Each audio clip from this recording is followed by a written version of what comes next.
Hey, what's going on, everyone? Gillis TV back here with another video today. And after losing to the Chicago Blackhawks 5-2 last night, the Oilers are in desperate need of a win tonight against the Calgary Flames, as they also did play the late game last night. So, two very fatigued teams going at it.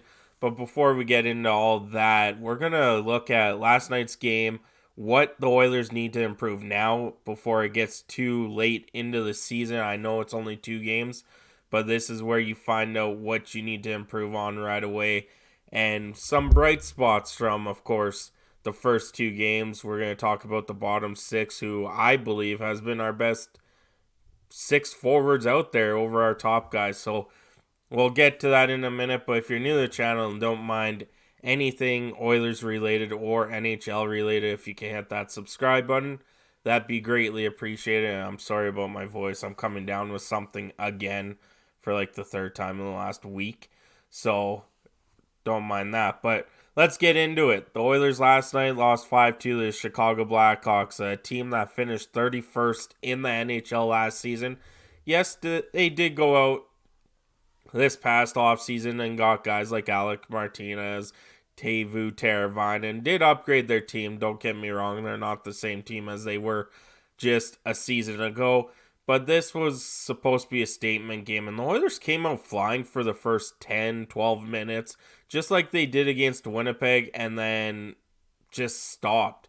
It seemed like they didn't want to play until the last 10 minutes of the third period. It just was a terrible game in general, but we're going to pick on some spots here for the negative stuff. Then we'll go into the positive stuff over the last 2 games. Negative, we need to find a right side defenseman. As much as I like Ty Emberson and Travis Dermott, Dermott made a nice play on that goal called back on Arvidsson for pushing, I believe it was Jones, into Mrazek. He did have a decent game, Travis Dermott, but we need a solid right shot defenseman for our second D pairing. It is what it is. I don't mind Travis Dermott on the team, but our defensive game has taken a step back. They need to rely on, or kind of fix that sooner than later if things can't get turned around.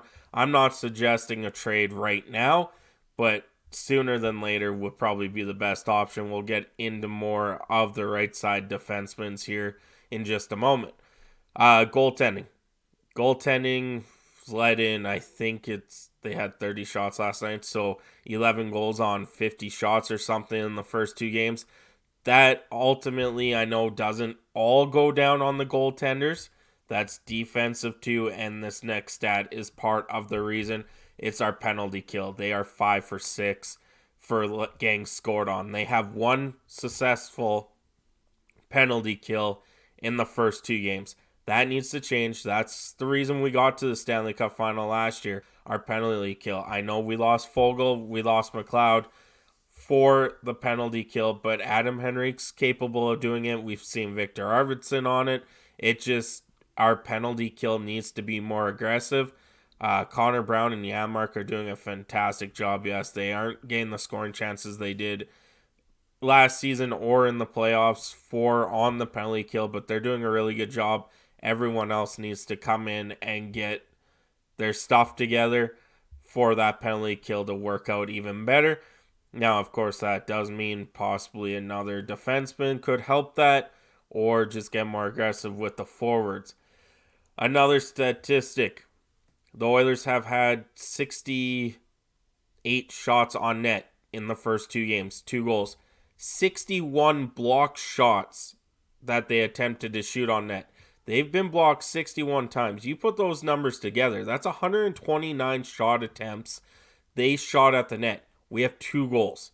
That needs to change too. They need to stop overthinking, overpassing, and just shoot the puck when they got a chance. There's been times Leon Draisaitl last night before he scored his goal, he was on the left side of the net from what the camera angle was showing. All he had to do was backhand it. Mrazek was out of place. But no, he tried to go cross crease again to, I believe it was Skinner or Podkolzin, coming down the middle with a defenseman on him. You had the net, shoot the puck. I get we hit a couple posts last night.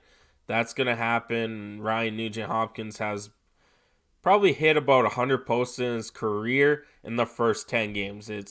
That's a statistic that actually might be true because he just hits the post and it just sucks for him. And I'm a huge Ryan Nugent-Hopkins fan. It's just one of those has to go in eventually.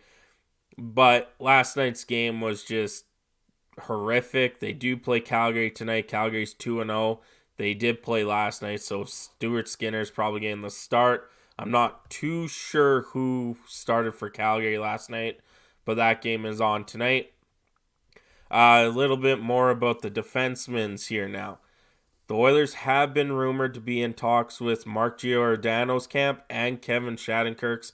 There's no movement on there, but those two guys are on the Oilers' radar to come in and help. Personally, I don't think they should go after Giordano. I personally think he is not washed up, but we need someone who's a bit younger, probably in early 30s, late 20s, to kind of fill in that gap. Giordano, I just don't think is the right fit for this Edmonton Oilers team. Yes, the veteran presence, the leadership abilities, that's fantastic and all, but we're trying to win hockey games here. I don't know how much Giordano would impact the Edmonton Oilers. Sorry, if they went down that road. Now, Kevin Shattenkirk, on the other hand, same thing as Giordano, but Kevin Shattenkirk on the penalty kill is phenomenal. Defensive game is really good. He could easily be a third-line defenseman, but we're still looking for that second-line right D defenseman. So I wouldn't mind giving Kevin Shattenkirk a look. Just now it involves a contract when they could have just did a PTO during preseason with Shattenkirk. So those are pretty much my thoughts about the game last night, about who the Oilers have been rumored to be targeting in the free agent pool still. But I am coming down with something. Had a great Thanksgiving last night. Riders won. Thank God. One of my teams won. But thank you so much. Hopefully you guys have a good Thanksgiving if you're having supper today, tomorrow. Hopefully it's good. Thank you so much for tuning in. I'm Gillis TV. I'm on out of here.